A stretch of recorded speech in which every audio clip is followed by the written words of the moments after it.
Hello friends, কেমন আছো তোমরা সবাই? আশা করছি সকলেই খুব ভালো আছো। আমিও বেশ ভালোই আছি। আমি শিউলি, আমার পেজে তোমাদের সকলকে স্বাগত জানাই। আজ আবার একটা নতুন ভিডিও নিয়ে তোমাদের সামনে চলে এসেছি। আজ আমি তোমাদের সাথে শেয়ার করব কী করে আমি খুব সহজেই খুব তাড়াতাড়ি দোকানের মতো টেস্টি চাউমিন ঘরেই তৈরি করে নিই। চলো তাহলে ভিডিওটা শুরু করা যাক। আর আমার এই ভিডিওগুলো যদি তোমাদের ভালো লাগে তাহলে একটা লাইক আর কমেন্ট করো, আর পেজটা ফলো করে পাশে থাকার অনুরোধ রইল। দেখো, আমি প্রথমেই একটা পাত্রের মধ্যে সামান্য পরিমাণ সাদা তেল আর সামান্য পরিমাণ নুন দিয়ে জল গরম করতে বসিয়ে দিয়েছি। জলটা ফুটে গেলে ওর মধ্যে চাউমিনগুলো দিয়ে আমি সেদ্ধ করে নিচ্ছি। এদিকে আমি শসা, পেঁয়াজ আর লঙ্কা কেটে রেখেছি। চাউমিনটা সেদ্ধ করার পর একটা পাত্রের মধ্যে ঢেলে জল ঝরিয়ে নিয়েছি।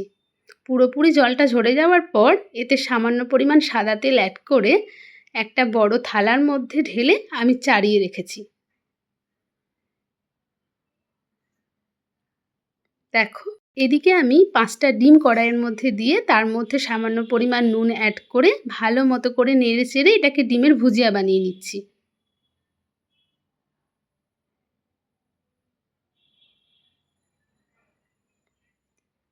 আমার ডিমের ভুজিয়া পুরোপুরি রেডি হয়ে গেছে।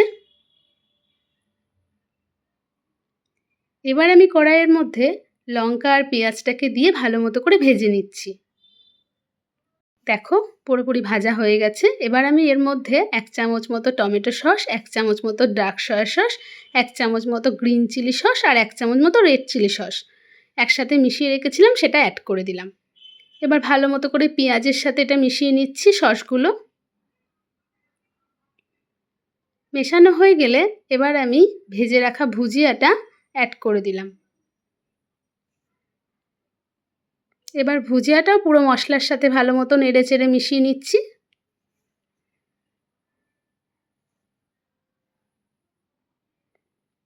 পুরোপুরি মেশানো হয়ে গেলে এবার আমি এতে অ্যাড করব সেদ্ধ করে রাখা চাউমিনটা।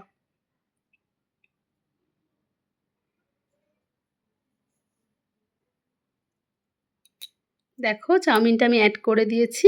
এবার ভালো মতো করে মশলার সাথে চাউমিনটাকে মিশিয়ে নেব।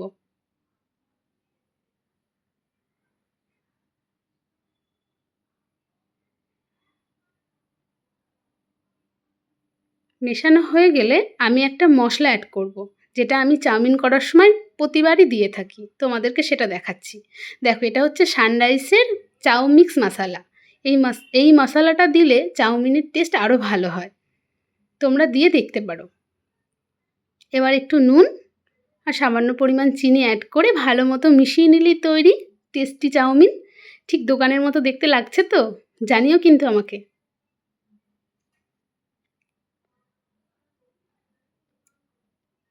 দেখো, এবার আমি শসা, পেঁয়াজ আর টমেটো কেচাপ দিয়ে পরিবেশন করে নিয়েছি। কেমন দেখতে লাগছে জানিও কমেন্টে কিন্তু।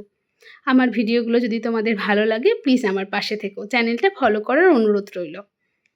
ধন্যবাদ।